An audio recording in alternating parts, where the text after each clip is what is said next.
What's going on, everyone? Bran here from Bloody Breakdown, and after last week's video where I dissected who I believe killed who in Scream 1, 1996, it is now time to move on. I've had a couple of requests to do it, so we're gonna do it.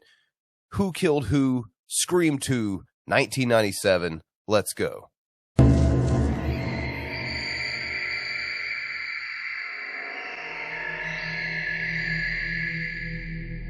Like I said, after the first video, I had a couple of requests to do Scream 2, so maybe, like I said at the end of the first video, this will be something I end up doing the entire series with. Especially with the original trilogy, I think I have a pretty good idea of at least in my mind, of who off to. So it didn't take a lot of prep for me to do this one. This is something I kind of just, it took me a few minutes because, like I said, I've been watching these movies for so long that I already kind of have an idea in my mind who I believe took out who. And Scream 2 actually is a little bit easier to me than the original Scream. So you know what? Let's go ahead. Let's jump right in. As you can see right here, we've got our list of all the victims in Scream 2. Of course, up top, we have Phil Stevens, Maureen Evans, CeCe Cooper, Randy Meeks, R.I.P., Officer Andrews, Officer Richards, Hallie McDaniel, and Derek Fieldman. So these are all of our victims in the second installment of the Scream franchise. And of course, down here at the bottom, we've got our killers Mickey Altieri and Nancy Loomis, who will be applying to every kill up here to give you guys a little bit more of a visual to see what I'm thinking. So let's go ahead. Let's jump this thing off by the opening kills. Of course, they are Omar Epps and Jada Pinkett Smith's characters here. And considering that we know Mickey carried around a camera with him and recorded a lot of the stalking leading up to the kill, we know that was Mickey's camera. We saw him with it. We saw that he had footage outside the theater of Omar Epps' character, of Jada Pinkett Smith's character. And I'll be honest with you, I truly believe that any kill or attack done on a character that was not directly linked to the original Scream film was done by Mickey Altieri. And this is something I'll get into here momentarily, but it just doesn't fit Nancy Loomis's MO.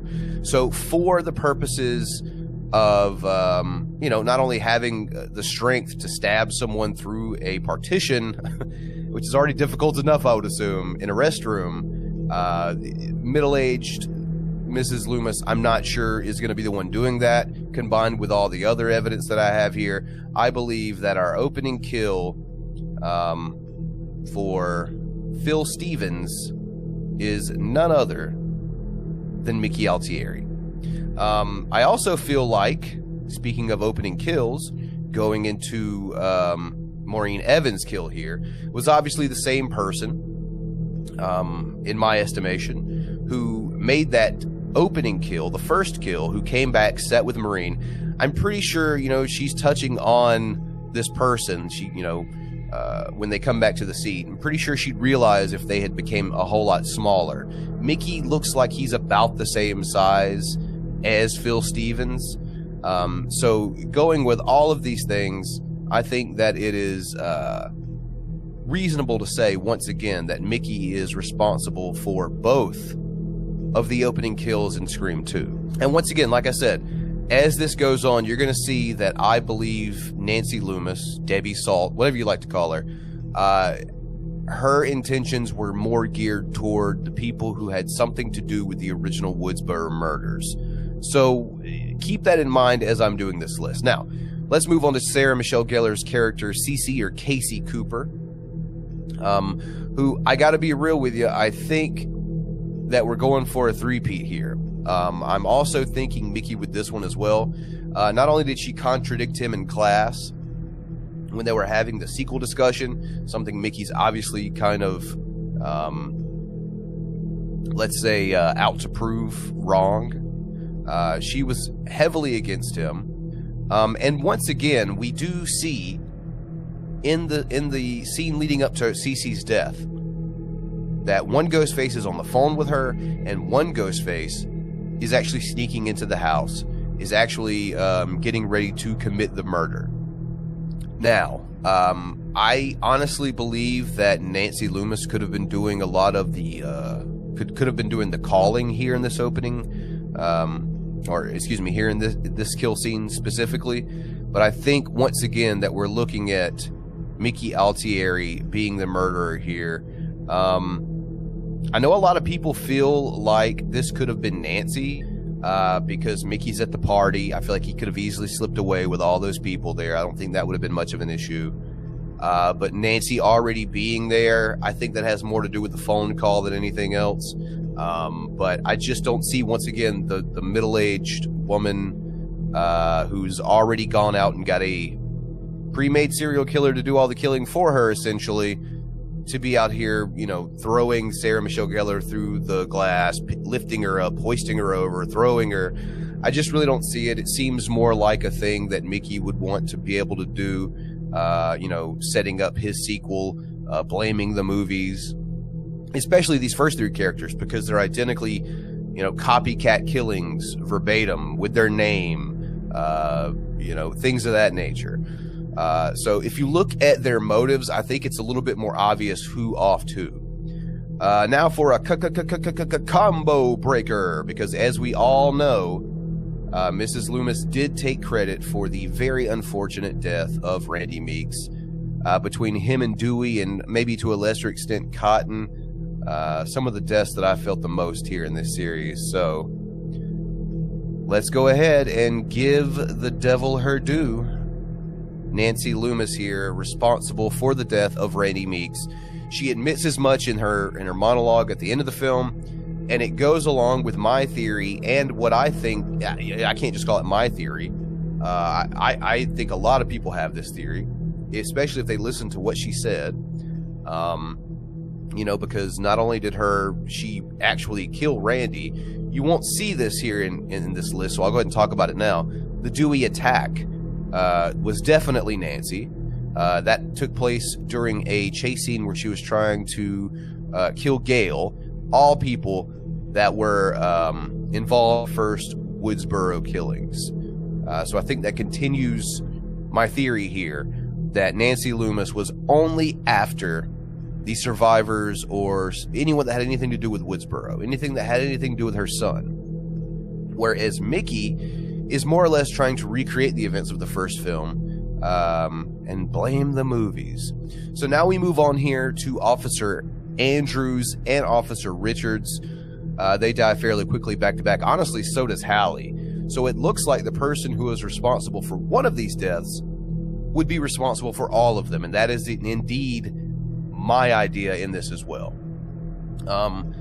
And once again, you know, given the fact that Mickey's got the huge scar, the big injury above his head or right on his forehead, it would have had to have been him, because that was he would have received that during the car incident where he knocks himself out inadvertently.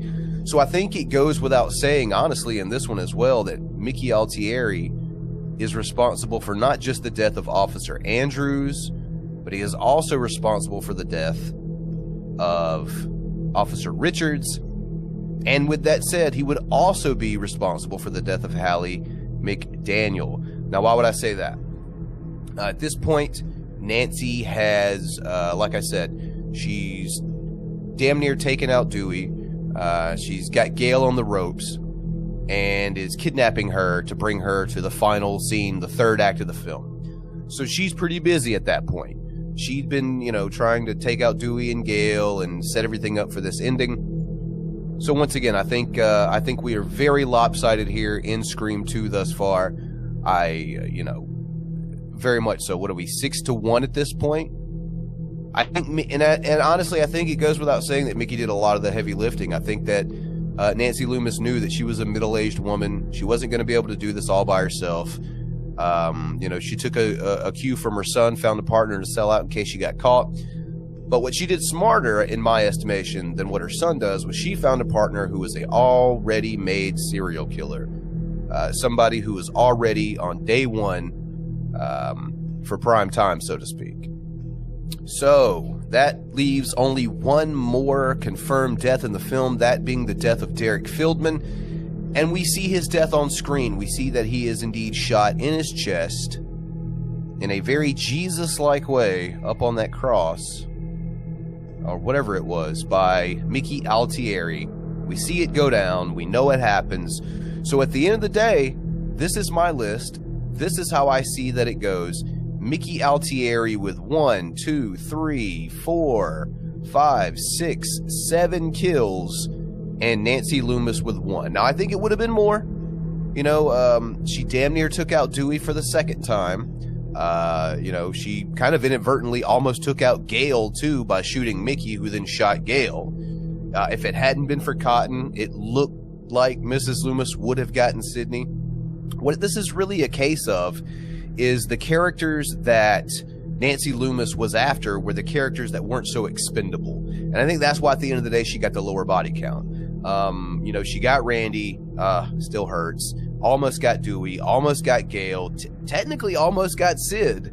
So yeah, and all these other characters were just there to kind of let Mickey live out this sequel fantasy of his to lead to the big trial that he wanted to have. But at the end of the day, this is the way I see it. I think Mickey Altieri was very much a heavy-handed Ghostface, possibly with the most kills other than Roman. I'd have to dig a little bit more into the kills in Scream 6.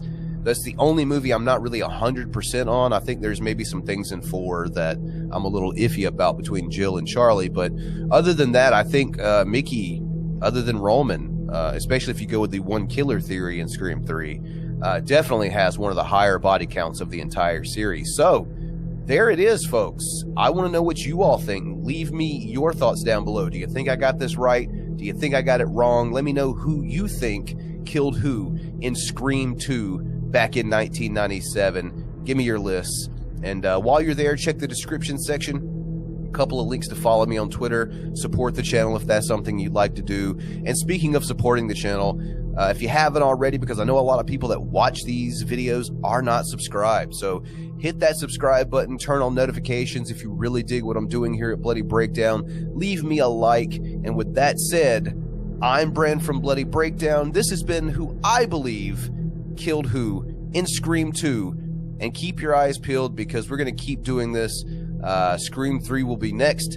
And I'm really thinking about including Angelina as a possibility because otherwise we kind of know who killed who.